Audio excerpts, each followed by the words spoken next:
புரட்சித் தலைவியின் 77வது பிறந்த நாளை கொண்டாடும் விதமாக மயிலாப்பூர் மேற்கு பகுதி அம்மா பேரவையின் சார்பில் திண்ணை பிரச்சார நிகழ்ச்சி மயிலாப்பூர் மேற்கு அம்மா பேரவை பகுதி செயலாளர் மயிலை KN ஐயப்பன் ஏற்பாட்டில் நடைபெற்றது.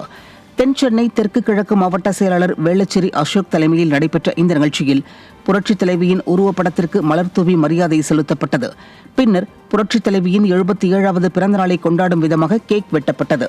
இதையடுத்து தென் சென்னை தெற்கு கிழக்கு மாவட்ட செயலாளர் வேளச்சேரி அசோக் வீதி வீதியாக சென்று திறனற்ற திமுக அரசின் அவலங்களை விளக்கும் பிரசுரங்களை வழங்கினார். இந்நிகழ்ச்சியில் அம்மா பேரவை மாவட்ட செயலாளர் C. கண்ணன் உள்ளிட்ட கழக நிர்வாகிகள் பலர் கலந்து கொண்டனர்.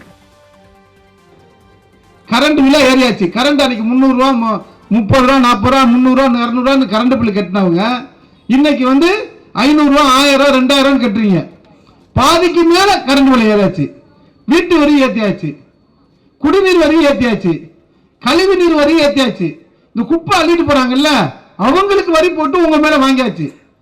பால் விலை அப்ப 30 ரூபா, இன்னைக்கு எவ்வளவு 50 ரூபா.